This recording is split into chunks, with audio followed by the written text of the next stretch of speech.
बेलगावमधील गोकडी नदीच्या पात्रामध्ये पाणी महिना एवढं पाणी चाललं, एवढा महापूर झालाय. सरकार काही झोपलंय का? माझं म्हणणं आहे तहसीलदार साहेबांनी बेलगावला भेट द्यावी. आमचे वावर वाहून गेलेत, सगळं पाणी वावरातून गेले पलीकडून. करायचं काय? अहो इकडं दाखवा यांना पाणी किती. बघा हे तलाव, हे महापूर बघा बेलगावला. ढगफुटी सदृश्य पाऊस झाल्यामुळं रात्रभर असं पाणी चालू आहे. आमच्या मोटर वाहून गेल्या, पाईप वाहून गेले. हे बघा इकडं वावरं कोरलेले. दाखवा त्यांना.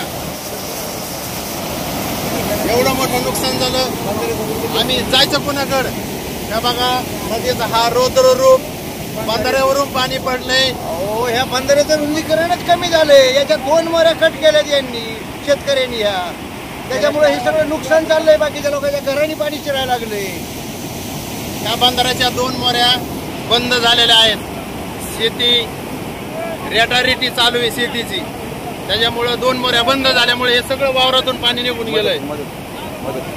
त्याच्यामुळे सरकारने किंवा माननीय तहसीलदार साहेबांनी ही विनंती आहे की बेलगावला एकदा भेट द्यावी आणि नुकसान भरपाई बघावी. नुकसान भरपाई भेटावा शेतकऱ्याला, आमची ही इच्छा आहे.